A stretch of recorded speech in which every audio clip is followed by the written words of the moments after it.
এই আন্দোলন দেখেছে, অনেক মানুষ কিন্তু আমাদের সাভারে শহীদ হয়েছে, অনেক মানুষ কিন্তু সাভারে আহত হয়েছে। তবুও কিন্তু আমরা এই ফ্যাসিস্টদের হাত থেকে এখনও কিন্তু রক্ষা পাইনি।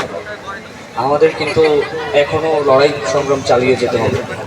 আমাদের সবাইকে কিন্তু এখনও একত্রিত থাকতে হবে। এখানে যারা জড়ো হয়েছে তাদেরকে কাউকে কিন্তু আমরা ভাড়া করে নিয়ে আসিনি, অন্য রাজনৈতিক গোষ্ঠীর মতো সবাই কিন্তু নিজে থেকে এসেছে। কিন্তু একটি রাজনৈতিক দল সংগঠন হিসেবে গড়ে উঠতে চাইনি। আমরা সংগঠিত থাকার জন্য জাতীয় নাগরিক কমিটি হিসেবে আমরা একটি দল গঠন করেছিলাম।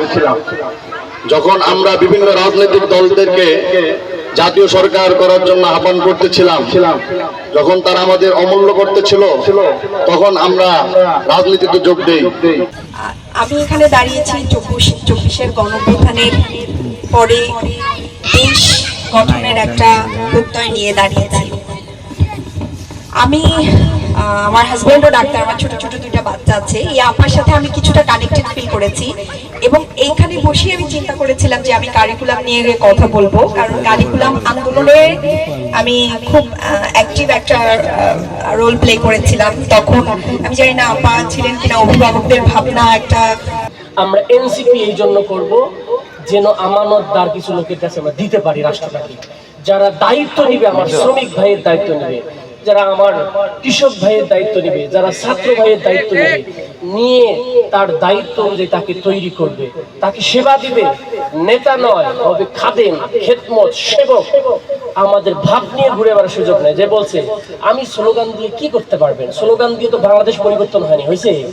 এত নেতা ভাই, অমুক ভাই, তমুক ভাই, ফুলের মতো পবিত্র, বাংলাদেশ তো পরিবর্তন হয়নি। আমরাও যদি সেম কাজ করি তাহলে পরিবর্তন হবে না। তাহলে এনসিপি যেটা করতে চায়, স্লোগান না, আওয়াজ না, কাজ। উই হ্যাভ টু ওয়ার্ক, কাজ করতে হবে চেঞ্জ করার জন্য। সাথে এরকম তামাশা তারা করেছে, ফলে ওইটা ছিল একটা অবৈধ শাসন।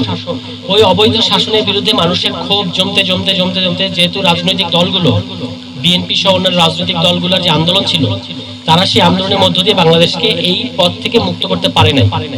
হ্যাঁ, মানে মুক্ত করা বলতে, যে আপনাদের মনে আছে 24 সালের জানুয়ারিতে তখন নিরপেক্ষ সরকারের অধীনে নির্বাচনের দাবিতে বিএনপির কি ছিল, আন্দোলন ছিল, কিন্তু সে আন্দোলন সফল হয়নি।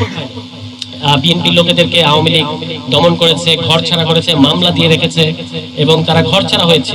কিন্তু যেভাবেই হোক তারা একটা ভুল কৌশল অবলম্বন করার কারণে ওই আন্দোলন কিন্তু সফল হয় এবং তারপরে 24শে জানুয়ারি দামি নির্বাচনটা আওয়ামী লীগ করে ফেলতে পারছে এবং ওই নির্বাচনে বাংলাদেশের 5% মানুষও কিন্তু অংশ নেয়।